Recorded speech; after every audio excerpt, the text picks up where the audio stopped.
Dans cette vidéo, vous allez découvrir une des principales différences entre la notion de groupe de travail et celle de domaine. Ici, vous êtes sur un serveur Windows Server 2019. D'ailleurs, pour vous en assurer, vous pouvez faire un clic droit sur l'icône Windows qui est en bas à gauche.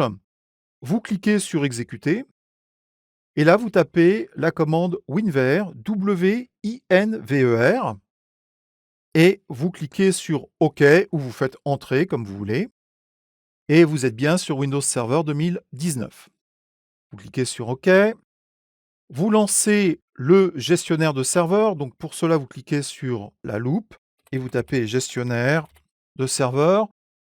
Vous en profitez d'ailleurs pour fermer cette petite pop-up d'une part et d'autre part pour faire un clic droit sur l'icône qui est dans la barre des tâches et vous demandez à épingler le gestionnaire de serveur. Comme ça, vous l'aurez toujours à portée de la main. Vous allez sur serveur local et vous voyez que votre serveur est bien sur un groupe de travail qui s'intitule Nantes. Le nom est complètement arbitraire, hein, vous l'appelez comme vous voulez. Ici, je l'ai appelé Nantes parce qu'il est censé, on va dire, servir aux utilisateurs de Nantes, mais peu importe le nom que vous donnez. Ce qui est important, par contre, c'est de bien respecter l'orthographe. Vous allez voir ça dans un instant. D'ailleurs, je vais basculer sur un poste de travail Windows. Voilà. Et je vais me connecter sur ce poste de travail en tant que Alice. Très bien. Donc je vais vérifier que je suis bien sur un Windows 10. Donc je fais un clic droit sur l'icône Windows, exécuter. Là aussi WinVer, OK. Et vous êtes bien sur du Windows 10. Je vais lancer l'explorateur de fichiers et je vais faire un clic droit sur ce PC, propriétés. Pourquoi? Parce que ça me permet d'accéder tout de suite aux propriétés système et notamment, vous avez ici un rappel que vous êtes bien sur Windows 10 et vous découvrez que vous êtes sur le groupe de travail qui s'appelle Workgroup.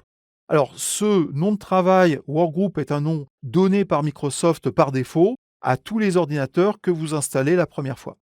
Vous pouvez le changer.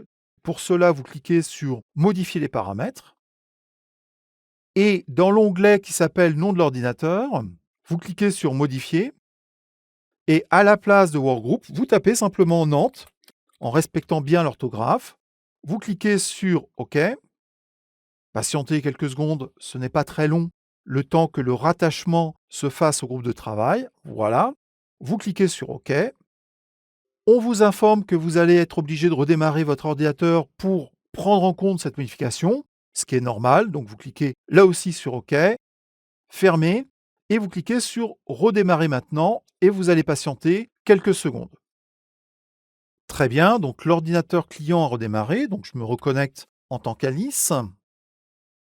À partir du moment où vous êtes dans le même groupe de travail que le serveur, vous allez pouvoir facilement partager des informations avec le serveur. Toutefois, vous allez voir que cette possibilité est limitée parce que notamment les comptes utilisateurs sont propres à chaque ordinateur du groupe de travail Nantes. Pour vous en assurer, donc ici, vous êtes bien avec le compte Alice, alors que si je bascule sur le serveur, donc je bascule à nouveau sur le serveur, quand je clique dans Outils, Gestion de l'ordinateur, le compte Alice ne va pas apparaître, car effectivement, le compte Alice est propre uniquement à l'ordinateur client que vous avez utilisé. Et c'est une des grandes limitations d'être dans un groupe de travail, c'est que si vous êtes obligé de travailler avec le même compte sur 2 ordinateurs différents du même groupe de travail, vous serez obligé de créer ces 2 comptes avec les problèmes éventuels de synchronisation de mots de passe, etc.